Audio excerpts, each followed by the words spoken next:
इदं सुरूपं तथा वा कलत्रं यशश्चारुचित्र धनं मेरुतुल्यम् मनश्चेन लग्नं गुरोरङ्घ्रिपद्मे ततः किं ततः किं ततः किं ततः किम्.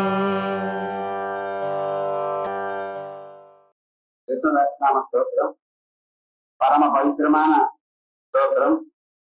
அதுல பீஷ்மாச்சாரியர் தர்மபுத்திரர் ஒரு மாச காலம் எல்லா தர்மங்களையும் கேட்ட பிறகு கோதர்ம சர்வ தர்மானாம் பவத பரமோமதா, தங்களுடைய அபிப்பிராயத்துல எல்லா தர்மங்களோட தாங்கள் இதுவரைக்கும் கூறியதான வர்ணாசிரம தர்மம், ஸ்ரீ தர்மம், வியாபாரிக தர்மம், ராஜ தர்மம், இப்படி அத்தனை தர்மங்கள் சொன்னு இது மிக சிறந்ததான தர்மம் எது அப்படின்னு சொல்லு. அப்படியே ஒரு 6 கேள்விகளை கேட்கிறார். அதுல பகவன் நாமாவை ஜபம் பண்றதுதான் மிக சிறந்ததான தர்மம். அதுக்கு பிறகு முதல்ல கேட்டதான கேள்விக்கு கடைசியில பதில் சொல்ற இமேகம் தெய்வதம் லோகே அப்படின்னு கேள்வி. இந்த உலகத்துல மிக சிறந்ததான ஒரே தெய்வமா இருக்கிறது எது அப்படி. இந்த கேள்விக்கு வேதங்கள் பதில் சொல்லு. ஏகோ தேவ சர்வபூதேஷு கூடா சர்வவியாபி சர்வபூதாந்தராத்மா அப்படி. அந்த ஒரு தெய்வம் யாருன்னு கேட்கிறார். பீஷ்மாச்சாரியருக்கு எதிர்க்க நிற்கிறாரே அவர் தான் தெய்வம்னு சொல்லுவோம். ஏன்னா அந்த கிருஷ்ண பரமாத்மா ஒரு மாச காலமா நிக்கிறார். அவர் பீஷ்மாச்சாரியர் உட்கார முடியாது, படுத்துட்டார். ஆனாலும் சொல்லிட்டே இருக்கார். அவர் பக்கத்துல சாட்சியா நிற்கிறார் பகவான். தர்மத்துக்கு சாட்சி அல்லவா அவர். எல்லாவற்றையும் உலகத்தில் நடக்கக்கூடியதான எல்லா செயல்களுக்கும் சாட்சியா இருக்கக்கூடியதான பரம்பொருள். அவருக்கு சமட்சத்துல விஷ்ணுதாஸ்நாமம் சொல்லப்படுறது. விஷ்ணுதாஸ்நாமம் அவரை பத்தி தான் சொல்றது. அதுக்கு அர்த்தமா இருக்கிறவரும் பகவான் தான். அதை சொல்லக்கூடியவருடைய இதயத்திலையும் பகவான் தான் இருக்கார். பகவானுடைய நாமாவும் அவரால் தான் சொல்ல முடியுமே தவிர மற்றவர்களாலும் சொல்ல முடியாது. ஏன்னா அவருடைய ஸ்வரூபம் அப்படி அனந்தமான ஒரு ஸ்வரூபம். அந்த அனந்தனாக இருக்கக்கூடியவர் அவர் இதயத்தில் இருந்து கொண்டு அந்த ஸ்வரூபத்தை வெளியில தானே விட்டுருக்கார். எதற்காக? அப்படித்தானே ஜனங்களுக்கு சேமம் வரணும். ஜனங்கள் இதனால தானே சௌக்கியத்தை அடைவார். வேற வழி கிடையாது. கலிகாலத்துல தியானங்களோ யாகங்களோ சில பேரால் தான் செய்ய முடியும், எல்லாராலையும் முடியாது. பகவான் நாமஸ்மரணம் எல்லோராலையும் பண்ணி கொண்டு இருக்கலாம்.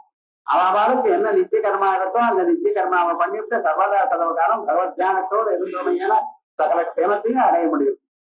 ஆகையால் அப்படிப்பட்டதான அந்த சொரூபமே கம் தெய்வ தம் லோகே அப்படிங்கிற ஒரு பிரச்சனை கேட்டதுமே அதுக்கு பதில் சொல்ல தொடங்குறார். பவித்ராணாம் பவித்ரம் யோ மங்களானாம் ச மங்களம் தெய்வதம் தேவதானாம் ச பூதானாம் யோக்ய பிதா அப்படின்னு ஆரம்பிச்சு சொல்றார்.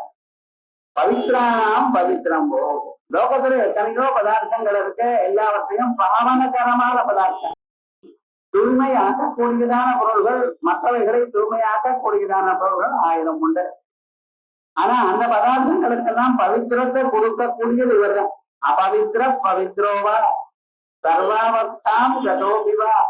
அவன் பவித்திரனா இருக்கானா, அபவித்திரா இருக்கானா, பூத்தனா இருக்கானா, சுத்தமா இருக்கானா, இல்ல விழுப்பா இருக்கானா, அது வேற. ஆனா எப்படி இருந்த போதிலும் மனதுல பகவான நினைத்த மாத்திரத்தினால சர்வ அவஸ்தாங்கதோபிவா எஸ்மரே குண்டரே காட்டம் பகவான நினைச்ச மாத்திரத்துல பாக்கிய ஆபியந்தர ஸ்ருதி, பாக்கிய சுத்தி ஆபியந்தர உள்ளும் வெளியிலும் எப்பொழுதும் சுத்தமானவானா ஆகலாம் அப்படின்னு சொல்றது சாஸ்திரங்கள். அப்படி பவித்திரங்களுக்கெல்லாம் பவித்திரமாக இருக்கக்கூடியவர் பரமாத்மா. பவித்ராணாம் பவித்ரம் யோ மங்களானாம் ச மங்களம். வாழ்க்கையில நல்லதே நடக்கணும். நல்லது நடக்கணுமா? எப்படி நடக்கும்? நல்லதை பண்ணியிருந்தா அது நல்லுடைய விளைவு நல்லதா இருக்கும். நல்லது மட்டும் பண்ணலையே, இவன் எல்லாத்தையும் மாற்றி மாற்றி கலந்துதான் பண்ணியிருக்கான்.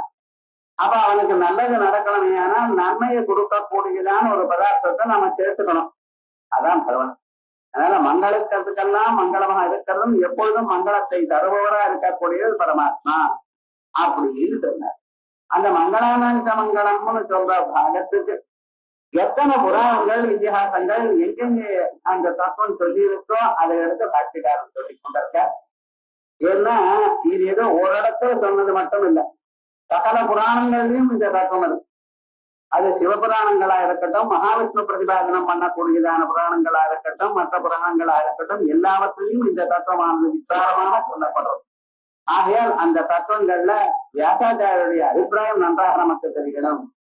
அதோட மட்டும் இல்லை, இந்த தத்துவமானது இதிகாச புராணங்கள்ல இருக்கக்கூடியதான தத்துவமானது ஸ்ருதிகள்ல இருக்க. ஸ்ருதியினுடைய தத்துவம் இதிகாச புராணாபியாம் வேதம் சமப பிரம்மையே அப்படின்னு வேதத்துக்கு அர்த்தம் சொல்லும்போது இதிகாச புராணங்களை சேர்த்துத்தான் சொல்லணும்னு இருக்கு. அப்ப அந்த வேதத்துல என்ன அர்த்தம் உண்டோ அதைத்தானே இதிகாச புராணங்கள் நமக்கு சொல்றது. அப்படி அந்த இதிகாச புராணங்கள்ல இருக்கக்கூடியதான தத்துவங்களை நமக்கு விஸ்தாரமாக கட்டி கொண்டிருக்கார் பகவான் நாம மகிமையை. பகவான் வேற, பகவானுடைய நாமாவுக்கு மகிமை வேற. பகவான் வசதியா, பகவானுடைய நாமா வசதியா, பகவான் நாமா பகவானோட வசதி அப்படின்னு சொல்றது வழக்கம். காரணம் என்ன? பகவான் நாமா இருந்தாலே நம்ம அந்த நாமாவை ஸ்மரணம் பண்ணினாலே சகல சேமத்தையும் அடையலாம். அப்படிப்பட்டதானது பகவான் நாமாவை சொல்லக்கூடியதான ஒரு ஸ்வரூபம். அந்த நாமாவே மனுஷாளுக்கு மங்களத்தை கொடுக்கிறது, அவளுக்கு வாழ்க்கையில் அவ விரும்பின பதார்த்தங்களை எல்லாவற்றையும் கொடுக்கிறது. எல்லாவற்றுக்கும் மேல மனசுல நல்லதான ஒரு எண்ணங்களை எப்பொழுதும் உண்டாகும்படி பண்றது. மனுஷனுடைய மனசு இருக்க அது பெரிய சமுத்திரம் மாதிரி, அலைகள் மோதுறா போல என்னென்னமோ அலைகள் எண்ணங்கள் மோதிக்கொண்டே. அத்தனை எண்ணங்களும் நன்றாக இருக்கணும் என்று யாரையும் சொல்ல முடியாது. எண்ணங்கள் நன்றாக இருந்தால் அவன் சேமத்தை அடைவான். ஆகையால் தான் காயத்ரி மந்திரமே அது தியோயோனகா பிரச்சோதயான்னு சொல்றது. எங்களுடைய மனசுல இருக்கிற எண்ணங்களை நல்ல எண்ணங்களாக தூண்டி விடுங்கள்னு சொல்றது. அதுதான் பிரார்த்திக்கிறோம் நம்ம தினம். அப்படி அந்த எண்ணங்கள் நன்றதாக அமையணும் என்பதற்காகவே அந்த பகவன் நாமாவை நம்ம தியானம் பண்ணணும், ஸ்மரிக்கணும். அந்த நாமாவுடைய ஸ்மரணம் அதனுடைய பலம் என்னமா இருக்கு அப்படிங்கிறது சில ஸ்லோகங்களை பார்த்தோம். அதுக்கு மேல இருக்கக்கூடியதான ஸ்லோகங்களை பார்ப்போம். 22வது பக்கம். கலிகல்மசமத்யுக்ரம் நரகார்த்திய பிரதம் ரணம் பிரயாதி விலயம் சத்யா சத்ரஸ்யத்ராபிதம் ஸ்மிருதே. கலிகல்மசமத்யுக்ரம், இந்த கலிகாலத்தில் இருக்கக்கூடியதான் அத்யுக்ரமா இருக்கக்கூடியதான பாபங்கள்லாம் இதெல்லாம் என்னத்த பண்றது? நரக ஆர்த்தி பிரதம் ரணம், மனுஷருக்கு நரகத்தை கொடுக்கும், துன்பத்தை கொடுக்கும். அப்படிப்பட்டதான பாபங்கள்லாம் பிரயாதி விலயம் சத்யா சகரத்யத்ராபிதம் ஸ்மிருதே. ஒரு கணம் வருவான நினைச்ச மாத்திரத்தினா அத்தனை பாபங்களும் போறோம். அதே மாதிரி சகரஸ்மிருதோபி கோவிந்தாம் ஜன்ம கதைக்ரதம் பாபராஜம் தஹத்யாது துலராஜி நிவானலஹ. சகரஸ்மிருதோபி கோவிந்தா, பகவான் கோவிந்தன். கோவிந்தன்னா நம்ம கிருஷ்ணன்னு ஒரு அர்த்தம் பண்ணிக்கிறோம். கோபினி விஞ்சதேக்கு கோவிந்தா, வேதங்கள்னால சொல்லப்படுறவர். கோன்னு சொன்னா வேதம்னு ஒரு அர்த்தம். அந்த வேதங்கள்னால சொல்லப்படக்கூடியதான பரமாத்மா. விஷ்ணோர்ணதம் பிரபோதம் எப்பார்த்திவானி வமேதகாம், இப்படிப்பட்டதான வேதங்க மந்திரங்கள் எல்லாம் அந்த மகாவிஷ்ணு விஸ்தாரமாக சொல்றது. அப்படிப்பட்டதான வேதவேத்தியனான அந்த பரமாத்மாவை சகரஸ்மிருதோபி ஒரு தரம் நினைச்சா போறோம்னு என்ன பண்றது? ஜன்ம கதைக்ரதம், நூற்றுக்கணக்கான ஜன்மாக்களால நம்ம பண்ணினான பாபங்கள் எல்லாமே பாபராஜம் தஹத்யாது துலராஜி நிவாசலா. பஞ்சு இருக்கு, அந்த பஞ்சில நெருப்ப போட்டா எப்படி அடுத்த கணம் முழுக்க பொசுக்கி போயிடுறதோ ஒதுங்கி போயிடுறதோ அதே விதமாக இந்த பாபங்கள் எல்லாம் மனுஷனுடைய மனசுல இருக்கிற பாபங்கள்லாம் அடுத்த கணம் அழிஞ்சு போறது. அப்படி ஏன் பாபங்கள் எங்க இருக்கு? உங்க மனசுல இருக்கு. நம்ம பண்ணின புண்ணியமோ பாபமோ எல்லாம் மனசுல தான் இருக்கு. நீ யஜ்யம் பண்றது, யாகம் பண்றது, ஹோமம் பண்றது, பகவானுடைய நாமாவை சொல்றது, பூஜை பண்றது, அது பண்ணினா அடுத்த கணம் அது அழிஞ்சு போயிடுறது. பூஜை பண்ணி முடிஞ்ச பிறகு அந்த புஷ்பங்கள்லாம் வாடி போயிடுறது போயிடுது. நீங்க சொன்ன மந்திரங்கள்லாம் காத்துல போயிடுது, அதோட போயிடுது. அதே போல ஹோமம் பண்ணினா ஏன்னா நெருப்புல நீங்க எதை போட்டாலோ அதெல்லாம் எரிஞ்சு போயிடுது. அந்த நெருப்பும் அழிஞ்சு போயிடுச்சுன்னு அப்ப உங்களுக்கு பணம் எங்க இருந்து வரும்? நீங்க எதை பண்ணினீங்களோ அதுல அழிஞ்சு போயிடுது அப்படின்னு சொன்னா அதுக்கு சொல்லிருக்க. நீங்க பகவான் நாமாவை சொன்னாலோ, யஜ்ய யாகங்களை பண்ணினாலோ, புண்ணிய கர்மாக்களை பண்ணினாலோ, புண்ணிய பூஜை பதார்த்தங்களை பண்ணினாலுமே என்ன பண்ணிருக்கா? அது ஒரு மார்க் இந்த மனசுல ஏற்படுறது. இந்த வீட்டுல ஒரு ஸ்டாம்ப் அடிக்கிறான் பார்த்தா அது மாதிரி ஒரு ஸ்டாம்ப் மனசுல இருக்கு. இது பார்த்து எப்ப பலம் வேணுமோ அந்த பலம் அங்க வரும். அதே போல கெட்டது நடந்தாலும் பண்ணினாலும் அது விடும். விவகாரம் என்ன, நல்லதோ கெட்டதோ தாங்கள் எதை பண்ணினாலும் மனசுல ஒரு இம்ப்ரெஷன் விடும். அதுதான் அதிருஷ்டம் என்று பெயர்.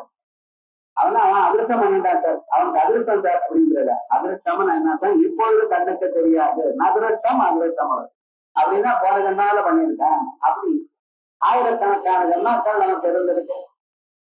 அதுல 100 ஜென்மாக்கள்ல பண்ணியிருந்தான கொஞ்சம் பாபம் பண்ணா இருக்கிறதுல இந்த பகவான் நாம மதிச்சதுல இருக்கு.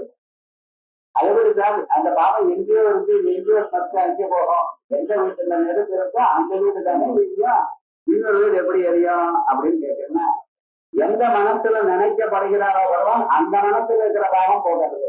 ஆக நீங்க நினைச்சீங்கன்னா உங்க மனசுல இருக்கிற பாவம் போறது, இன்னொரு நினைச்சா அவன் மனசுல இருக்கக்கூடியதான பாவம் போறது. ஆக சாமான அதிகரிக்கும் உண்டு.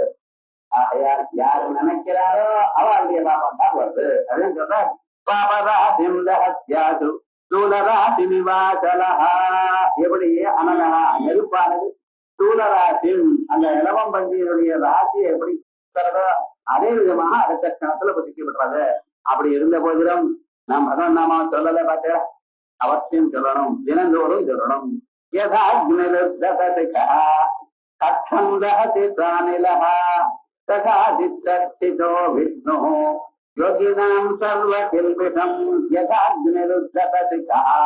நெருப்பானது ஜுவாலையாக இருக்கும் பொழுது, நெருப்பானது ஜுவாலையாக இல்லாமல் தணலாக இருந்ததுன்னு அது அவ்வளவு பதார்த்தத்தை எரிக்காது. அது ஜுவாலையா இருக்கணும். ஏன்னா ஜுவாலைகளோடு இருக்கக்கூடியதான் நெருப்பானது எப்படி உலர்ந்ததான காட்டை அடுத்த கணம் எரிச்சு விடுறதோ கட்சம் தஹதி பிராணிலஹா ததா சித்தோ விஷ்ணு. நம்ம மனசு காடு மாதிரி இருக்கு. இந்த காடுன்னு சொன்னா அதுல மரங்கள் இருக்கு, அதோட இல்ல பாம்பு தேடு புலி எத்தனை இருக்கு தெரியுமோ. காட்டுக்குள்ள போனா தனியா வர்றது ரொம்ப கஷ்டம். சாது மிருகங்களும் இருக்கு, கொடூரமான மிருகங்களும் இருக்கு. புலி சிறுக இவை எல்லாம் இருக்கும், நமக்கு தெரியாது. எங்க இருந்து வந்தோம், ஓனாய் தென்னாய் எங்க வந்து தெரியாது, நமக்கு சாத்தியமா இருக்கும். இங்க போயிட்டு இருக்க பின்னால வந்து இடிச்சு விழும், மனுஷனை இஷ்டப்படுத்தும். அது போலதான் நம்ம மனசுல அத்தனை இருக்க.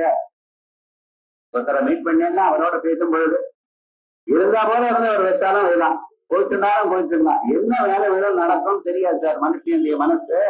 ஏன் அதற்குள்ள அவ்வளவு கெட்ட பதார்த்தங்கள் இருக்கு. அவைகள்லாம் நல்லதா ஆக்கணுமே ஏனால் பகவான் நாம வந்திருக்கலாம். அதே போல அப்படிப்பட்டதான காடு போன மனசை அடுத்த சமயம் எரிச்சு விடுறது. ததா சித்தோ விஷ்ணு ததா சித்தோ விஷ்ணு. இதயத்தில் இருக்கக்கூடியதான பகவானானவர் யோகினாம் சர்வ கில்பிஷம், யோகிகளுடைய எல்லா பாபத்தையும் போக்குறார். அதே மாதிரி விஷ்ணு புராணத்துல ஏகஸ்மின் நப்யதே கிராந்தே முகூர்த்தே தியான வர்த்ததே சத்தியவல்முட்டதே நேவா யுக்தமாக்ரம் விதும்ருதம். நாம இந்த வாழ்க்கையில டைம்னு ஒண்ணு வச்சுட்டு இருக்கோம். இந்த காலத்தை யாரை கேட்டாலும் சொல்லுங்க எனக்கு டைம் இல்லை சார். என்ன பண்ணினேன்னு சொன்ன பிஸிங்கிறான். அப்ப என்னையா பண்ணினேன்னு காலம் மறந்து ராத்திரி வரைக்கும் என்ன பண்ணினேன், இதை பண்ணினேன் அது பண்ணினேன் அது பண்ணினேன். இதைகளை கேட்டா நாம சமைச்சோம், துணியை காய போட்டோம், படிச்சு வச்சோம், அது பண்ணா இது பண்ண சொல்றேன்.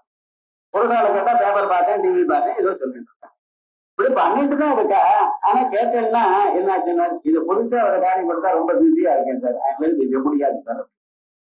ஆனா ஒண்ணு ஞாபகம், சாஸ்திரம் சொல்றது ஒரு முகூர்த்தம் ஒரு 24 நிமிஷமோ 40 நிமிஷமோ உங்களை விட்டு அந்த டைம் போயிடுச்சுன்னா நீங்க நிஜமா அதுக்காக வருத்தப்படணும்னு. ஒரு மனுஷன் தியானம் இல்லாமல் வெறும் நாமாவை சொல்லாம ஒரு முகூர்த்த காலம் அவன் விட்டானையானால் கழிச்சுட்டானையானால் அவன் எப்படி சத்தியபல் முடிதே நேவா யுக்தமாக்கிரந்திதும் மிருகம். தத்திபல் முடிதேவ நம்ம சொத்தெல்லாம் திருடன் எடுத்து போனா போல அழணும்னு. அப்படின்னா நம்ம எவ்வளவு அழணும். பிறந்த நிமிர்ந்து எவ்வளவு நேரம் வேஸ்ட் பண்ணிருக்கோம். ஒரு நாளைக்கு கிரிக்கெட் மேட்ச்னா டே அண்ட் நைட் மேட்ச்னா டே அண்ட் நைட் முழுக்க அழுது அதுவே பார்த்துட்டு இருக்கா, வேற ஒன்றும் பார்க்க மாட்டேங்கிறான். போயிட்டு பசங்க எவ்வளவு டைம் வேஸ்ட் பண்றான். இத்தனையும் போய் கலைக்கணும்னா மேட்ச் பிராணம் வாஷ் அவுட் பை ரெயின்ங்கிறான். இதுக்காக எப்பயும் பார்க்கப்படாதுன்னு சொல்லல, ஆனா இது எவ்வளவு நஷ்டம்ங்கிறது பார்க்கணும். இந்த காலம்னு ஒண்ணு இருக்கு, அந்த காலம் வந்து போனா திரும்பி வரும், பணம் போனா திரும்பி வரும் சார், மறுபடியும் சம்பாதிக்கலாம், அது ஒண்ணும் கஷ்டம் இல்லை. அதுக்கு ஒரு அதிர்ஷ்டம் வேணும், அவ்வளவுதான். ஏன்னா அதிர்ஷ்டமும் இது காலத்தை திருப்பி கொடுக்காது, அதான் நம்ம பார்க்கணும்.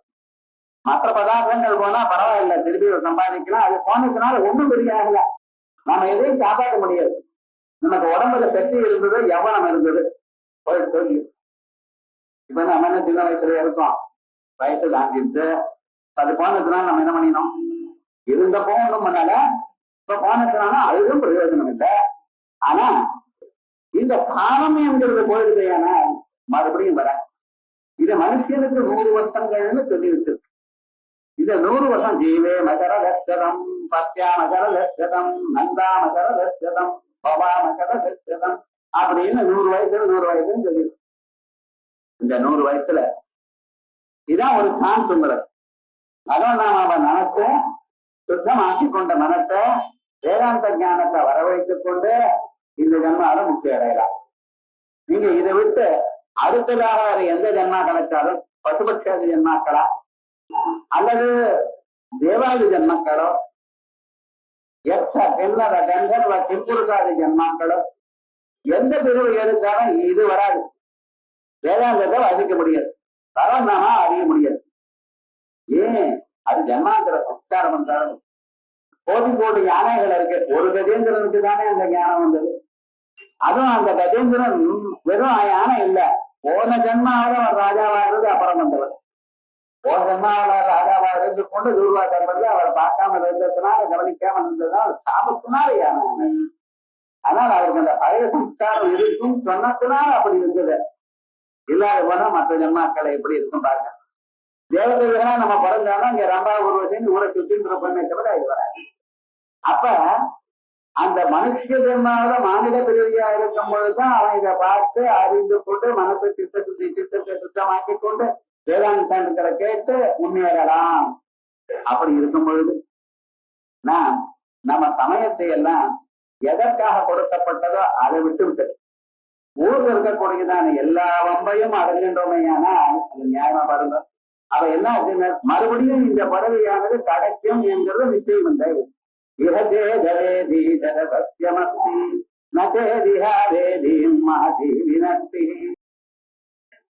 இந்த ஜன்மாவை நீங்க போட்டப்பட்டா மறுபடியும் எவ்வளவு லாஸ்ன்னு சொல்ல முடியாது. ஏன்னா மறுபடியும் மாநில பிரிவு வர்றதுன்னு எப்ப சொல்ல முடியாது. 84 லட்சம் விதவைகள் இருக்கு. அத்தனை விதவைகள் ஆறுதான், அதுவும் அடுத்த நாள் ரைட்டா ஆர்டரா வருதுன்னு சொல்ல முடியாது. அதுதான் லேட்டும் ஆகும். மறுபடியும் அந்த விதவையில நான் மறைவுல இந்த பாரத தேசத்துல பிறந்து இந்த வேதத்தை அறியக்கூடியதான தத்துவமா பிறப்போம்னு யார் சொன்ன முடியாது. ஆகையால் மனுஷனுடைய டைம் வேஸ்டா இருக்குன்னா நிஜமா நம்ம அதுக்காக வருத்தப்படணும். மற்ற பதார்த்தங்கள் போனா அதனால ஒன்றும் கஷ்டம் இல்லை லோகத்துல. மற்ற எது போனாலும் அதனால ஒன்றும் தவம் இல்லை. ஆனா இது போயிடுச்சுன்னா திருப்பி வர முடியாது. அதான் சொல்றேன், முகூர்த்தே தியான வர்த்தியதே, தியானம் இல்லாமல் ஒரு முகூர்த்த காலமும் போனால் நேவா பெருதல்கள்னால அது அழிக்கப்பட்டதாக யுத்த மாற்றந்தி தும்பிருதம். ஒரு மனுஷன் அது நகமாக அதுக்காக வருத்தப்படணும் அப்படின்னு நம்ம அதை பத்தி வருத்தமே பண்ணணும். சந்தோஷமாக போக்கிக் கொண்டே இருக்கும் சமயத்தை. என்ன பண்றது சொல்லுங்க, காலமே இல்லை அப்படியே போயிட்டே இருக்க. என்னன்னா வாக்கிங், என்ன காலால நடக்கிறேன்னு இது நடக்க நான் வேண்டாம்னு சொல்லல. அந்த சமயத்துல பகவான் நாம சொல்லிட்டு இருக்கலாமா, ஏதோ ஒரு மந்திரத்தை சொல்ல ஒரு மந்திரம் தெரியுதுன்னா காயத்ரி மந்திரமாவது சொல்லிட்டு போலாமோ இல்லையோ. எப்பொழுதும் சதா சர்வதா சதா ராமநாமா சொல்லலாமோ இல்லையோ. மனுஷனுக்கு இந்த எண்ணம் வரணும். அந்த எண்ணம் இல்லாத போனால் இந்த மனசுல வீணானதான எண்ணங்கள் வரும். நான் அப்படி இருக்கணும் நினைச்சேனே, இப்படி இருக்கணும்னு நினைச்சேனே, இன்னாருக்கு எடுத்துட்டாரு, அவன் அழிஞ்சு போகணும், இப்படி ஆரம்பிச்சிடும் மனசு. ஆகையால் மனசு என்ன பண்ண, அந்த மனசுக்கு வேற வழி கொடுக்கப்படாது. யானை இருக்கு, யானை தொடுக்கையை வச்சுட்டு அது எல்லாத்தையும் கீழே இருக்கும். அந்த தொடுக்கையினால எல்லாரும் யாரை வந்தாலும் அதை கொடுத்து கீழே இருக்கும். அதனால யானை என்ன பண்ணுமா, அதோட துணிக்கைக்கு ஒரு கட்டையை கொடுத்துருவான். அது எப்படி சுமந்துட்டே இருக்கும். அது கீழே வச்சுன்னா 5 நாளை கொடுத்துருவான். அதே மாதிரி தான் இந்த மனசு இங்கேயும் இங்கேயும் போகாம மனுஷன் இந்த மந்திரம்ங்கிற ஒரு அந்தத்தை இருக்கு, இது எப்பவும் சொல்லிட்டே இருக்கணும், அந்த மந்திரத்தை கொடுத்துட்டே இருக்கணும் அப்படின்னு கணம். இல்லைன்னா இந்த மனசானது உங்களை எங்கேயும் அழுதுன்னு போயிடும். அதான் சொல்றாரு,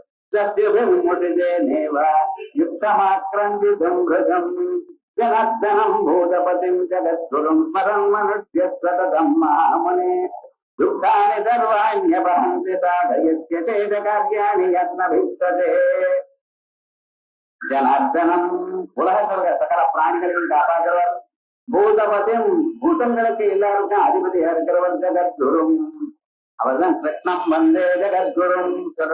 குருன்னா யார்? ருகாரோ அந்தகாரஸ்ய ருகார சந்நிரோதக, அந்தகார நிரோதித்வா குருவித்யதே. குருன்னு சொன்னா மனத்தில் இருக்கிற இருட்டுன்னு அர்த்தம். எத்தனையோ விஷயங்கள் நமக்கு அறியாம இருக்கிறது. வாழ்க்கையில கட்டம் வந்தா அந்த கட்டத்தை வந்து எப்படி தப்பித்து போகணும்னு தெரியாது. அப்படின்னா குழந்தை பிறக்கல, குழந்தை பிறந்ததுல இந்த குழந்தை நல்லா படிப்பு வரணும், குழந்தை படிப்பு வந்ததுல அவங்க நல்லா உத்தியோகம் வரணும், உத்தியோகம் வந்ததுல சொன்ன பேச்சு கேட்கிற ஆட்டுக்காரி வரணும், சொன்ன பேச்சு கேட்கறாருன்னா பையன் வரணும், அந்த குழந்தைக்கு பேரம் பண்ணணும்னா அவனுக்கு ஸ்கூல் அட்மிஷன். எவ்வளவு கவலை, கவலைக்கு மேல கவலை, அது வந்து கொண்டே இருக்க மனுஷனுக்கு. ஆனா அத்தனை சமயத்திலையும் இந்த மனசுல இருக்கக்கூடியதான காது விட்ட நீங்க ஒண்ணும் பண்ண வேண்டாம், அவங்க துன்பங்களை எல்லாம் எனக்கு அர்ப்பணம் பண்ணிவிடுங்க அப்படின்னு சொல்லி பகவானுக்கு அர்ப்பணம் பண்ணினதுமே அவர் எல்லாவற்றையும் அவர் காப்பாற்ற. அப்படி இருக்கக்கூடியதான அவர் மனசில் இருக்கக்கூடியதான அஜானத்தை போக்கக்கூடியதான அவருக்கு குரு. ருகாரோ அந்தகாரஸ்ய ருகாரா தன்னிரோதகா. அப்படிப்பட்டதான குருவை தான் நாம் கிருஷ்ணம் வந்தே ஜகத்குரு, அந்த பரமாத்மாவை தியானம். அதே போலயே குரு ரூபேத்வாம் நமாமி காமாட்சி, அம்பாளுக்கு நமஸ்காரம் பண்ணினீங்களேயான அந்த பாதத்துடன் உண்டாகக்கூடியதான கிரணங்கள் உங்க இதயத்துக்குள்ள போய் தல வழியாக இதயத்துக்குள்ள போய் உள்ள இருக்கக்கூடியதான உள்ளுருட்டை போக்கடிக்கிறதான் நக தீதி கஞ்சன்ன நமஸ்கன தமோகுணா. அதுதான் அந்த குருஸ்வரூபம். அப்படி இருக்கிற அந்த குருவை நம்ம நினைக்க வேண்டாமா? ஜனார்தனம் பூதபதிம் ஜகத்குரும் ஸ்மரன் மனுஷ்ய சததம் மகாமுனே. எப்பொழுதும் நினைத்துக் கொண்டு துக்கானி சர்வாண்டி அபஹந்தி சாதயதி, துக்கானி சர்வாணி அபஹந்தி, எல்லா துன்பங்களையும் போக்கிவிடும். அதோட மட்டுமல்ல, சாதயதி அதேத கார்யாணி ஜயன்னதிஸ்ததே, என்னென்ன பொருள்கள் உங்களுக்கு வேணும்னு நினைக்கிறதோ எல்லாத்தையும் பண்ணி கொடுக்குறாரு. பையனுக்கு உத்தியோகம் வேணும், நல்ல இடத்துல கல்யாணம் ஆகணும், சௌக்கியமா இருக்கணும், எல்லாமும் நடக்கும்னு அந்த நம்பிக்கை வேணும். நம்பிக்கையா பகவானை நம்பி நீங்க பண்ணினீங்கன்னா நல்லது வந்து சேரும். அதான் சாதயதி அதேத கார்யாணி ஜயன்னதிஸ்ததே ஏகமேவ அக்ரதித்தன் சம்ஸ்மரன் மதுசூதனம் ஜன்ம மிருத்யுஜராக்ராஹம் சம்சாராப்தம் தரிஷ்யதி. ஏகமே ஏவமேகாக்ரதித்தா தன். நாம பகவானை தியானம் பண்ணணும். எப்படின்னு ஏதோ வாய்க்கு வந்து டிவி பார்த்துட்டேன், காஃபி சாப்பிட்டுட்டேன், பேப்பர் வேற அப்படி திருப்பிட்டு இப்படி படிக்கல. பகவானை பார்த்தோம், தியானத்தை ஏகாக்கிரமா பகவானே நினைத்து தியானம் பண்ணணும். ஏகாக்கிரமான ஒரு மனசுடன் ஒரு முனையான ஒரு மனசோட பகவான தியானம் பண்ணணும். ஏவமேகாகிரஜித்ரன் சம்ஸ்மரன் மதுசூதனம். அப்படி அந்த மதுசூதனன மது எனக்கூடியதான அரக்கனை கொன்னவர் மதுசூதனன். மகாவிஷ்ணு தூங்கிட்டு இருக்கும் போது அவர் காலில் இருக்கக்கூடியதான அழுத்திலிருந்து மது கைட்டவான 2 அரக்கர்கள் பிறந்தார். இந்த அரக்கர்கள் மதுன்னு சொன்னா என்ன அர்த்தம்? சின்ன சின்ன விஷயங்கள் ஆசை, இது வேணும் அது வேணும் அது வேணும் இது வேணும். இந்த ஆசையான நமக்கு எல்லா பதார்த்தையும் வந்துட்டே இருக்க பாருங்க. ஆத்துல அழகா எல்லாத்தையும் சமைக்க தெரியும், இருந்தாலும் ஹோட்டல்ல போய் சாப்பிடணும். என்ன தர சொல்லுங்க பார்க்கலாம். அதே மாதிரி 100 வஸ்திரங்கள் இருக்கு, புதுசா ஒரு டிசைன் இருக்கு, அதை வாங்கணும், அது ஒரு ஆசை. எங்கேயாவது போய் அந்த ஹோட்டல்ல ஒரு காஃபி சாப்பிடணும் ஒரு ஆசை. வேற ஏதோ ஒண்ணும் இல்லைன்னா வெளியில போய் பார்க்கணும். சென்னை ட்ரேட் சென்டர்ல எக்ஸிபிஷன் வச்சிருக்காராம், போயிட்டு பார்த்துட்டு வந்தோம், இது ஒரு ஆசை. மனுஷனுக்கு எத்தனை ஆசை வருது பார்த்தா? இந்த ஆசைகள்னாலதான் இவன் கவலைப்படுகிறான். அந்த ஆசைகள்லாம் இருக்க பட்சத்துல என்ன பண்றது அப்படின்னா இந்த மனுஷனை இந்தப்படுத்துறது. ஆகையால் அந்த ஆசைகள் இவனுக்கு போகணுமையானால் அந்த சம்சாரத்தில் இருக்கக்கூடியதான் இந்த சின்ன சின்ன ஆசைகளுக்கு மதுவுடுது. அந்த மதுவை 5000 வருஷம் யுத்தம் பண்ணி போகணும். மகாவிஷ்ணு பஞ்சவர்ஷதாஸ்ராணி பாஹோ பிரஹரணோ விபோ. ஒரு நாள் 2 நாள் இல்ல, இந்த ஆசைகளை சின்ன சின்ன ஆசைகளை தாண்டுவது பார்த்தா அதை தாண்டறதா ரொம்ப நேரமா. பெருசா அது இதுங்கிறது விட்டுருவான். எனக்கு வீடு வேணாம் சார், என்ன வீடு என்னால வாங்க முடியாது, அதனால வேண்டாம். அதே போல சில இதெல்லாம் நம்ம விட்டுறோம், ஏன்னா அது நமக்கு நடக்காது, இந்த ஜென்மாவில பிறவியிலேன்னு விட்டுவிட்டோம். இப்ப தங்கெல்லாம் வாங்க முடியாது, ஏன்னா ஆட்டாட்டம் வழக்கு போட்டுட்டு விட்டுருங்க. டிவி ஏன் சார் பார்க்கலன்னு, கண்ணு தெரியல சார். அது சில சில ஆசைகளை விட்டுறது இல்லைங்க, அது சொல்லல. ஆனாலும் சில சின்ன ஆசைகள் மனசுல இருந்துட்டே இருக்கு. அதான் முதல்ல யானையா இருந்தாலும் அந்த ஜலத்துக்குள்ள இருந்தா முதல்ல புடிச்சுட்டு அது எப்படி இழுத்து இழுத்தப்படுத்தி கொண்டே இருக்கோ, அதே போல இந்த சின்ன ஆசைகள் நமக்குள்ள இருந்து நமக்கு தெரியாம நம்மளை இழுத்தப்படுத்துறது. ஆகையால் ஜென்ம மிருத்யு ஜரா கிராகம், ஜென்மா பிறவி, மிருத்யு மரணம், ஜரா கழத்தனம், இதுதான் முதலைகள். அந்த வாழ்க்கையில கழத்தனம் வருமோ வருமோன்னு பயப்படுறான் பார்த்தீங்கன்னா, நீங்க பயந்ததுனால வராம போயிடுமா சொல்லுங்க. நீங்க பயப்படுறது யாராவது கழத்தனமே வராம ஏதாவது தயார் பண்ணினாலும் போஸ்ட்போன் பண்றது, அல்லது கழத்தனம் வருதுன்னு தெரியாம இருக்காது. செவனப்பிராசம் சாப்பிட்ட செவனர்னு ஒரு மகர்ஷி இருந்தார். அவர் வயசானவர். வயசானவருக்கு ஒரு 8 வயசு பெண்ண கல்யாணம் பண்ணி கொடுத்துட்டா ஒரு சந்தர்ப்பத்தினால. அதுக்கப்புறமா அந்த அம்மா ரொம்ப நாள் அவருக்கு பணிவிட பண்ணி கொண்டிருந்தா பக்தியோட. ஒரு நாளைக்கு அவருக்கே இரக்கம் வந்தது. இந்த சின்ன குழந்தை பாவம் 8 வயசுல வந்து நமக்கு பணிவிட பண்ணி கொண்டிருக்காரு, நாம அவருக்கு ஒரு சுகத்தையும் கொடுக்கலையே அப்படின்னு நினைச்சுட்டு அவ மேல ஒரு கருணை வந்தது. என்ன பண்ணா ஒரு நாள் அவரை கூப்பிட்டு, இந்த பக்கத்துல ஒரு குளம் இருக்க, இதுல ஸ்நானம் பண்ணமான்னு ஸ்நானம் போய் ஸ்நானம் பண்ணினார். 2 பேருக்கு என்னன்னா எவ்வளவான ஒரு உறவு வந்துருக்கு. அதோட எல்லாம் அந்த அம்மாவுக்கு வேலை செய்யறதுக்கு ஒரு 100 தூண்கள். உலகத்துல நிறைய காசு சம்பாதிக்கலாம், எல்லா வசதியும் சோபா அது இது வச்சுக்கலாம். ஆனா வீட்டுல உங்களுக்கு ஹெல்ப் பண்றதுக்கு ஆளு கிடைக்கிறது கஷ்டம். என்னைக்கு இந்த காலத்துல விசேஷமா அன்னைக்குதான் அவாத்திலையும் விசேஷம். என்ன பண்றது? இது எல்லாம் ஒவ்வொருத்தருமே அனுபவிச்சுட்டு இருக்கோம் வாழ்க்கையில. அதனால அவளுக்குன்னு வேலை செய்வது, எப்பொழுதுமே ஹெல்ப் பண்றதுக்குன்னு ஒரு 100 தோழிகள், சர்வாலங்கார ஆபரணங்களோடு இருக்கக்கூடியதான நிலை வந்தது. ஒரு அழகான ஒரு காமகமனமான ஒரு ஏரோப்ளைனும் வந்தது. அதுல ஏறினார். 100 தரம் பூமண்டலம் முழுக்க சுத்தினார். ஒரு இடம் ஒரு இங்க அண்டமான் போயிட்டு வரைங்கிறான். கல்யாணம் ஆனப்புறம் அண்டமானுக்கு எப்ப போறதுன்னு தெரியல, ஒரு காலத்துல எப்படி இருந்ததோ தெரியல. ஆனா அங்கே போயிட்டு வரைங்கிறான். தெரியல மனுஷன் போறா, போயிட்டு வர, இல்ல சிங்கப்பூர் போறா, போயிட்டு வந்தார். என்ன ஆச்சுன்னா 1 lakh rupees tour cost and Kings தான். அப்படி போறான், செலவு பண்ணிட்டா வரான், விவகாரம் என்ன ஆச்சு ஒன்றும் தெரியல இவனுக்கு. என்ன இருக்கு, அவர் என்ன பண்ணினார், 100 தரம் இந்த பூமண்டலம் முழுக்க ஒவ்வொரு இடத்தையும் சுற்றி காட்டினாராம் அந்த அம்மா. அப்புறம் அந்த அம்மா சொன்னா, அழுத்து போச்சு வேண்டாம், இதுதான் வேண்டாம், எல்லா இடத்தையும் பார்த்த இடம் தான் எனக்கு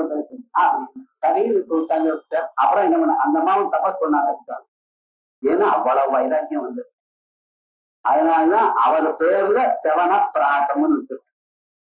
நாமளும் அதை சாப்பிட்டு எவனமா இருக்கணும்னு நினைக்கிறோம். ஆனா என்ன சுவாமி கயத்தனை வராம இருக்கா, தானா வந்துடுது. ஏதோ பெயிண்ட் அடிச்சுக்கிறான், அதை பண்றான், இது பண்றான், இன்னும் ஆறுது. ஆனா ஒரு நாளைக்கு காயம் விழுத்து போச்சு. ஏன் உட்கார்ந்தே எழுந்துக்க முடியல சார். மாறுபடி 2 ஏறுனா முட்டு வலிக்கிறது சார். கயத்தனத்தை நீங்க நோன்னு சொல்ல முடியுமா? அதுதான் ஒரு மனுஷனுக்கு ஏற்படக்கூடியதான பெரிய முதல மாதிரி இருந்து விளக்கப்படுது. ஜென்மம் இதை கூடியதான சம்சாராப்தியம் அதை தாண்டனமையானால் மறுபடியும் பிறவி உங்களுக்கு வரப்படாது, வராம இருக்கிறவையானால் பகன் நாம சொல்லுங்க. சம்ஸ்மரம் மதுசூதனம் ஜன்மம் சம்சாராப்தியம் தரிஷ்யதி கலாவத்ராபிதோஷாத்யே விஷயாசப்தமானசா ருத்வாபி சகலம் பாபம் கோவிந்தம் சம்ஸ்மரன்சுதி கலவு அத்ராபிதோஷாத்யே. இந்த கலிகாரம் இருக்கிறதா, இது என்ன தோஷங்களோட கூடியிருக்கு. கிருதயுகம், திரேதாயுகம், துவாபர யுகம், கலியுகம்னு 4 யுகங்கள். இந்த கிருதயுகத்துல எப்பொழுதுமே தியானம் பண்ணக்கூடியதான மனுஷியால் இருந்தா ரிஷிகள் இருந்தா. துவாபர யுகத்துல அவ விசேஷமாக யஜ்ய யாகாதிகள்லாம் பண்ணி கொண்டிருந்தார். அதே போலவே திரேதா யுகத்துல யஜ்ய யாகாதிகள், துவாபர யுகத்துல பகவானை பூஜை பண்ணிட்டு எல்லாரும் அப்படியே காலத்துல இருக்கு. கலியுகத்துல என்னடா இன்னொருத்தர் சொத்து நமக்கு எப்படி வரணும்னு நினைச்சுட்டே காலத்துல வைக்கும். யாரா இருந்தாலும் சரி, நான் சௌக்கியமா இருக்கணும், இன்னொருத்தான் அழியணும், இந்த அபிப்பிராயத்தில் தான் இருக்கேன். ரூபந்தே ஜெயந்தே யசோதே விசோதேன்னா யசோதேவே எனக்கு நல்லது கூட சொன்ன, இன்னொருத்தான் அழியணும் என்று சொல்லிட்டு ஒன்னும் தெரியும். எந்த இந்த மனுஷனுடைய மனசு அப்படி போறது. கலிகாரம் வந்ததுமே இப்படி இருக்கு. இந்த கலியில தோஷங்களோடு கூடியிருக்கக்கூடியதான கலியில விஷயாசக்த மானசா, இவனுடைய மனசாக வெளி விஷயத்திலேயே சுத்தி கொண்டிருக்கு. அதான் இந்த கலியில தோஷம் என்ன, ஆப்ஜெக்ட் ஜாஸ்தியா இருக்கு. என்ன இருந்தாலும் சரி, ஒண்ணு இருந்தா அதோட இல்லைன்னு இல்லை. ஒரு டெலிபோன் இருந்தா அதை பேசுறதுக்கு அது மட்டும் இருந்தா போறாத. இப்ப 3Dன்னு ஒண்ணு வந்திருக்கான். நடந்துட்டே நீங்க டிவி பார்க்கலாம். இந்த சீரியல் எல்லாம் பார்க்கறதுக்கு ஆத்துக்கு வர வேண்டாம். வண்டி ஓட்டிகிட்டே இருக்கிறது சீரியல் பார்த்துட்டு ஓட்டினா என்ன ஆகும் தெரிஞ்சு யோசனை பண்ணி பாருங்க. மனுஷனுக்கு எது தேவையோ அது வேணும்னு சொல்லல, எதோ பண்ணிட்டு இருக்கான். அதை பண்ணிட்டு இப்படி தனக்கு தானே ஒரு கவலையை வரவழைத்து கொண்டிருக்கான். தெரியல அது எங்க உபயோகப்படுத்தணுமோ அங்கே உபயோகப்படுத்த வேண்டாம். ஆனா லோகத்துல எல்லோருக்கும் கொடுத்து இவன் தனக்கு வம்ப தானே வாங்கி போட்டான். அப்படி இந்த விஷயங்கள் மேல, ஆப்ஜெக்ட் மேல, இது வேணும் அது வேணும் அது வேணும் எனக்குடையதான எண்ணத்துல அலைஞ்சுட்டு இருக்கான் இவன். திருத்வாபிதகலம் பாபம், அவன் அறியாமலேயே ஆயிரக்கணக்கான பாபங்களை, எல்லா பாபங்கள் இது அதுன்னு சொல்ல முடியாது, எல்லா பாபத்தையும் பண்ணி கொண்டிருக்காங்க.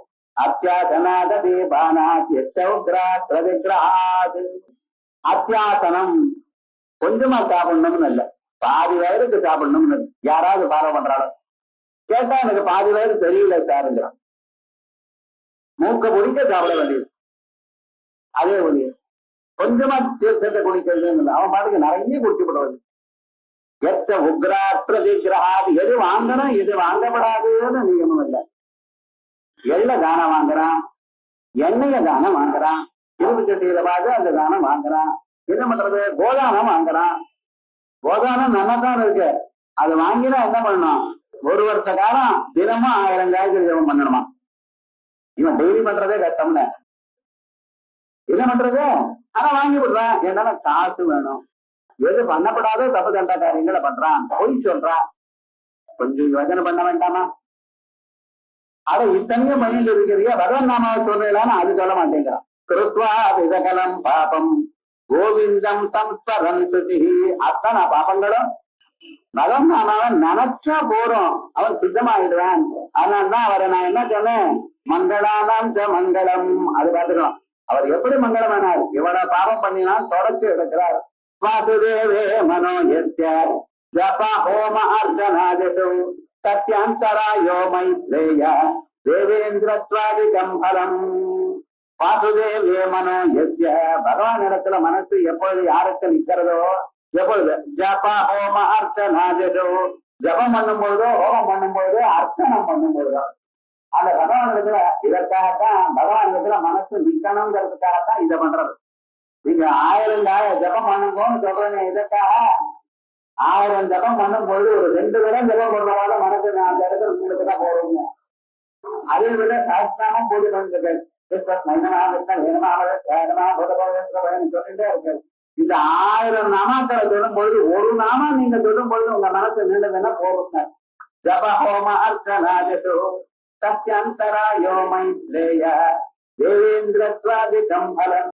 எனக்கு தேவேந்திரனுடைய போஸ்ட் தரேன்னு சொன்னாலும் அதுவும் போராடுங்க. மனசு அப்ப நின்றுதுன்னா அதுக்கு பலன் இருக்கிறத அது தேவேந்திர பதவியை விட ஒருத்தர்.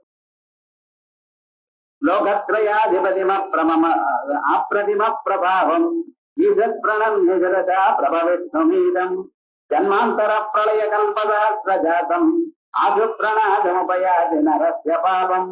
லோகத்ரயாதிபதியம், மூலத்துக்கு அதிபதி அவர் தான். நான் என்னமா சொல்றேன், ஒரு சின்ன எம்எல்ஏ எம்எல்சி ஏதோ ஒண்ணு அது பதவி இருந்துச்சுன்னா அவ பாருங்க நாம தான் ரொம்ப பெரியவர் அப்படின்னு நினைக்கிறா. இன்னைக்கு காலம் அப்படி இருக்கு. ஆனா இங்க பரமாத்மா எப்படி லோகத்திரயாதிபதியும் பூலோகம் முழுக்க பௌர்லோகம் முழுக்க சொர்க்கலோகம் முழுக்க எல்லாம் அவர் வச்சது கட்டவன. அவர் யாரையும் ஒன்றும் பண்றதில்லை. யாரு புண்ணிய கர்மா பண்றாலும் அவளுக்கு நல்லது கொடுக்கிறார், யாரு பாபம் பண்ணிட்டு இருக்காலும் அவளுக்கு கீழே அமைச்சிட்டு இருக்காரு. அவ்வளவுதான் அவர் பண்ணிட்டு இருக்காரு. ஆனா அவர் வார்த்தை யாராவது தாண்ட முடியுமா? சொல்ல முடியாது. லோகத்திரயாதிபதி அப்பிரதிப பிரபாவம், அவருடைய பவர் இவ்வளவு இருக்குன்னு சொல்ல முடியாது. உலகத்தை அழிக்கிறான், உலகத்தை மாற்றி வைக்கிறான். அவருடைய நாமாவை சொல்ற வாழ்க்கை அந்த பவர் வந்துருக்குங்க. விஸ்வாமித்திரர் என்ன பண்ணினார்? இன்னொரு உலகத்தை சிருஷ்டிக்கிறேன்னு ஆரம்பிச்சாரோ. எப்படி வந்தது? அவருடைய மந்திரத்தினால வந்தது. அப்படி அப்பிரதிம பிரபாவம் ஈசத் பிரணம் ஈசரதா பிரபவிஷ்ணம். ஈசத் பிரணம்யா சாத்தாங்கமாக நமஸ்காரம் பண்ணணும் இல்ல, தலை வணங்கி அவருக்கு நமஸ்காரம் பண்ணினா போறோம். ஜன்மந்தர பிரளய கல்பதம், ஆயிரக்கணக்கான பிறவிகள்ல நாம் பண்ணியான தோஷங்கள் எல்லாம் ஆசு பிரணாதமுபயாதி நரஸ்ய பாபம். இந்த மனுஷன்ல பாபங்கள்லாம் சீக்கிரமாக போயிடுறது. அயல் ஒரு தரம் பகவான் நீங்க நினைச்சலையானால் அந்த நினைக்கப்பட்டதான பகவான் என்ன பண்றார்? மறுபடியும் நினைக்கிறதுக்கு அவரே தோன்றார். அது பார்க்கணும். அந்த சம்ஸ்காரங்கள் நமக்கு ஏற்படுறது. மறுபடியும் நம்ம பண்ணணும். ஒரு நாளைக்கு பகவானுக்கு அர்ச்சனை பண்ணா இன்னொரு நாளைக்கு மனம் பண்ணினா என்னன்னு தோணும். இங்க என்னைக்கே ஆரம்பிக்கிறேன்னு அங்கே ஏற்படுது. பகவான் நாம ஒரு நாள் விஷ்ணு சஹஸ்ரநாம படிக்கணும்னு ஆரம்பிக்காது. ஒரு 4 நாளமா மறுபடியும் படிக்கலாமே அப்படின்னு தோணும். அது படிக்க மனசுல ஆனந்தம் தானா வரும். ஆகையால் அப்படி நாம் அறியலாம். அதனால பகவான தியானம் பண்ணணும். ஏகோ கிருஷ்ண பிரணாம சகஸ்ரமேதாவருதேன துல்யா சகஸ்ரமேதி புனரேதி ஜன்ம கிருஷ்ண பிரணாமி ந புனர்பவாய. இது இந்த வேதவியாசரே சொன்னார். இது வரைக்கும் விஷ்ணு சஹஸ்ரநாமம் யாரு எழுதினார வேதவியாசர்? அவரே தான் சாந்தி பர்வாவில, இதுக்கு முன்னால் நடந்த சாந்தி பர்வாவில விசேஷமாக இதை சொல்றார். என்ன சொல்லுங்க? ஏகோ கிருஷ்ண பிரணாம. ஒருவர் பகவானுக்கு நமஸ்காரம் பண்ணினார் கிருஷ்ணனுக்கு. இன்னொரு கிருஷ்ணனுக்கு நமஸ்காரம் பண்ணாமல் 10 அஸ்வமேத யாகம் பண்ணினார். அஸ்வமேத யாகம் பண்றதுன்னா சித்ரா நட்சத்திரம் பவதே சித்ரப்பா ஏகமா அப்படின்னு வைகாசி மாதம் பௌர்ணமி அன்னைக்கு குதிரை அப்படியே விட்டுருந்தோம். அந்த குதிரை எந்தெந்த ஊருக்கு போறதோ அந்தந்த ஊர்ல இருக்கிற ராஜா அதுக்கு போறதுக்கு வழியை கொடுக்கணும். அப்படி வழியை கொடுக்கலன்னா அவரோட சண்டை போட்டு அவர்கிட்ட இருந்த பணத்தை வாங்கணும். அப்படி அந்த குதிரை ஊர் முழுக்க சுத்திட்டு வரணும். தேசம் முழுக்க சுத்திட்டு வந்த பிறகு அடுத்த வருஷம் ஒரு வருஷம் அனுபவம் மறுபடியும் வந்ததுனால் அதுக்கப்புறம் அங்க அஸ்வமேத யாகம் பண்ணணும். இப்படி அஸ்வமேத யாகம் பண்ணவா சக்கரவர்த்தியா இருக்கணும். ஏன்னா எல்லா ராஜாக்களும் அவளுக்கு அடங்கி இருப்பாளோ இல்லையா? அப்படி சக்கரவர்த்தி. இது போல 10 அஸ்வமேத யாகங்கள் பண்ணினாரா இருக்கார். ஒருவர் கிருஷ்ணனுக்கு ஒரு நமஸ்காரம் பண்ணினார். இந்த 2 பேர்ல யாரு வசத்தினார்? ஏகோ கிருஷ்ண பிரணாம சகஸ்ரமேத அவபிருதேன துல்யா. 10 அஸ்வமேத யாகம் பண்ணி அதுக்கு பிறகு கடைசியில அவபிருதம்னா அந்த கலசத்துல வருணனை ஆவாகனம் பண்ணி அந்த வருணனை ஆவாகனம் பண்ணி அவருக்கு பூஜை பண்ணி அந்த அவபிருதம்னா கடைசியில அதை அபிஷேகம் பண்றது. அவபிருதேஷ்டின்னு ஒரு யஜ்ஞத்துல ஒரு எஷ்டி இருக்கு. கடைசியில ஜலத்துல ஹோமம் பண்ணுவா. நெருப்புல தானே ஹோமம் பண்ணி பாத்திருக்க, ஜலத்துல ஹோமம் பண்ணுவா. அதான் அவபிருத இஷ்டின்னு. அந்த அவபிருத இஷ்டி பண்ணினா அதோட அந்த யாகமாக்குன்னு அர்த்தம். அப்படி சகஸ்ரமேத அவபிருதேன துல்யா 10 முறை அஸ்வமேத யாகம் பண்ணி அவபிருதம் பண்ணினா எவ்வளவு புண்ணியம் வருமோ அவ்வளவு புண்ணியம். ஒரு தரம் பகவானுக்கு நீங்க நமஸ்காரம் பண்ணினீங்களேயானால், ஆனா அது சமானம்னு சொல்லக்கூடாது, அதை விட அதிகங்கிற. என்ன சகஸ்ரமேதி புனரேதி ஜன்மா கிருஷ்ண பிரணாமி ந புனர்பவாய. 10 தரம் அஸ்வமேத யாகம் பண்ணினவன் மறுபடியும் பிறக்கிறான் சேர்ந்தது. ஏன்னா என்ன அஞ்ஞானம் இருக்க?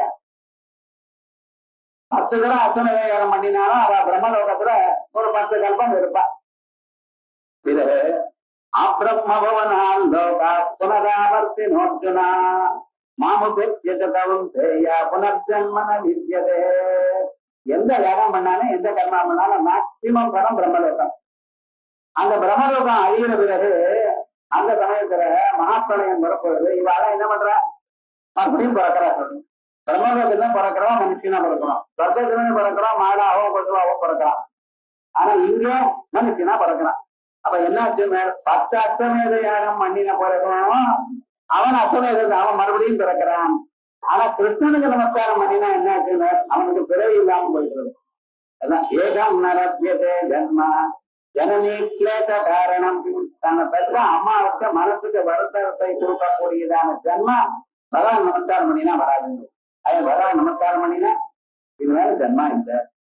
ஜன்மா இல்லைன்னு எப்படி இல்லை? உங்களுக்கு ஜன்மாவை அழிக்கக்கூடியதான கர்மாவை அழிக்கக்கூடியதான ஒரு வேதாந்த ஞானத்தை கொடுக்கிறார் பகவான். அல்லவா உங்களுக்கு பகவத்கீதையை உபதேசம் பண்ணினார். இந்த பகவான் அல்லவா முதல்ல உங்களுக்கு வேதத்தை எடுத்து கொடுத்தார். ஆகையால் அவருக்கு நமஸ்காரம் பண்ணினா இந்த வேத ஞானம் உங்களுக்கு இந்த பிறவியில வரும்படி பண்ணுவார். எப்ப வருதோ இதனால பிறவி இல்லை. ஆகையால் எது வசதிட்டா 10 தரம் யஜ்ஞம் பண்ணி கதாஸ்வமி யாகம் பண்ணி அபர்தம் பண்றது தேவையா, அல்லது பகவான் கிருஷ்ண பரமாத்மாவுக்கு ஒரு நமஸ்காரம் பண்ற தேவையா? கிருஷ்ண பரமாத்மா நமஸ்காரம் பண்றதுதான் அதை விட ரொம்ப வசதி. அதே புஷ்பசங்காசம் பீதவாசமத்யுதம் ஏனமத்யந்தி கோவிந்தம் நதேஷாம் வித்யதே பயம். அததி புஷ்பசங்காசம் பீதவாசமத்யுதம். கருத்ததா இருக்கக்கூடியதான அந்த புஷ்பம் போல நீலமேனி வர்ணமா இருக்கக்கூடியதான பகவான் பீதவாசமத்யுதம். அவர் பீதாம்பரத்தை தரித்துக் கொண்டிருக்கார். அவரை ஏனமத்யந்தி கோவிந்தம் நதேஷாம் வித்யதே பயம். அவளுக்கு இந்த பிறவில பயம் கிடையாது. என்ன ஆச்சோ என்ன ஆகுமோ மரணானந்தரம் என்ன ஆகுமோ ஒன்னும் ஆகாது. சேமா பகவான போய் அடைவழினர். சாட்சேனாதி நமஸ்காரா பிரயுக்தச்சக்கரபாணயே சம்சாரஸ்தூலபந்தானாம் உத்வேஜனகரோஹிதா. சாட்சேனாதி நமஸ்காரா. சில பேருக்கு பகவான் இடத்துல பக்தியே கிடையாது. இருந்தாலும் அவனுடைய நல்ல காலம் பாருங்க, அவனுக்கு ஒரு ஃப்ரெண்ட் இருக்கான். அவன் ரொம்ப பக்தன். இவன் எங்கேயோ வரப்ப வாடப்பா கோயிலுக்கு போய் நமஸ்காரம் பண்ணிட்டு போவோம் அப்படின்னு இவன் இஷ்டம் இல்லை. இருந்தாலும் அவன் வார்த்தையை கட்ட முடியலையே போனா அவனும் சேவிச்சான் இவனும் சேவிச்சான். அது பக்தி இல்லாமல் சகமாக நமஸ்காரம் பண்ணினாலும் பிரயுக்தச்சக்கரபாணயே என்ன பண்ணினார்? சம்சாரஸ்தூலபந்தானாம் உத்வேஜனகரோஹிதா. இந்த சம்சாரத்தில் வரக்கூடியதான பெரிய துன்பங்கள் இருக்க பட்சா அதையெல்லாம் தொடர்ந்து எடுத்துட்டு வரான். அந்த வெறுமன சாதாரணமான நமஸ்காரம் பக்தி இல்லாம நமஸ்காரம் பண்ணினாலும் அவனுக்கு இவ்வளவு பரம் வருது. அதனால பகவான நம்ம என்ன சொல்றோம்? மங்களானாம் மங்களம் இத்தியாதி ஸ்ருதி ஸ்மிருதி இதிஹாச புராணேபிய அவதனேபிய மங்களானாம் மங்களம். மங்களம் சுகம். மங்களம்னா சுகம் நல்லதுன்னு அர்த்தம். தத் சாதனம் தத் ஞாபகம் வா. சாதாரணமாக பாட்டு கச்சேரிக்கு பண்ணா கடைசியில மங்களம்னு மங்களம் பாடி வச்சேன்னா என்ன அர்த்தம்? அன்னைக்கு அது ஒழுங்குதுன்னு அர்த்தம். அதே மாதிரி நமக்கு சேமங்கள் எல்லாம் வரணும், இது மேல துன்பங்கள் எல்லாம் இதோட அழிஞ்சு போயிடுது அப்படின்னு சொல்றதுக்காகத்தான் மங்களம்னு. மங்களமா முடிச்சு அப்படின்னா துன்பங்கள்லாம் முடிஞ்சாச்சு, இது மேல சௌக்கியமா இருக்கலாம் அப்படிங்கிற எண்ணம். அதே போல மங்களானாம் மங்களம் சுகம் தத் சாதனம் தத் ஞாபகம் தேசாமபி பரமானந்த லட்சணம். சிறந்ததான ஒரு ஆனந்தத்தை கொடுக்கக்கூடியதான பரம் மங்களம். இது மங்களானாம் மங்களம். இப்படித்தானே பவித்ராணாம் பவித்ரம் யோ மங்களானாம் மங்களம் அப்படிங்கிறதுக்கு இத்தனை திருஷ்டாந்தங்கள் சொல்லி சொன்னார்.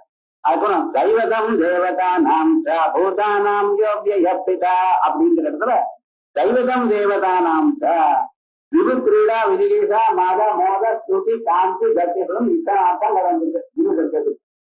அப்படி சர்வ வியாபகமாக எங்கும் நிறைந்து எல்லாவற்றையும் ஒழிக்கக்கூடியதான மனிதனுக்கு விரும்பியதான எல்லா பலங்களும் அழிக்கக்கூடியதான சாமர்த்தியம் உள்ள ஒரு தத்துவத்துக்கு தெய்வம் இல்லை. இத்தனை அர்த்தங்கள். அந்த தெய்வங்களுக்கெல்லாம் தேவதையாக இருக்கக்கூடியவர் இந்த பரமாத்மா. இந்திரன் அந்த சந்திரன் அக்னி இப்படி தெய்வங்கள்லாம் இருக்க இந்த தேவதைகளுக்கெல்லாம் உயர்ந்தவா இருக்கிறவர் மகாதேவன் தேவதேவன். அப்படிப்பட்டதான ஒரு சொரூபம் ஏகம் சக்தி பிராவதந்தி அப்படின்னு எந்த ஒரு சத்துன்னு சொல்றத உபனிஷத்துகள்னா அப்படிப்பட்டதான ஒரு சொரூபம் அந்த பரமாத்மா. அந்த சொரூபத்தை சொல்றதுக்காக தான் தெய்வ சந்தேவதா நாம் அப்படிங்கிறத சொல்ல போற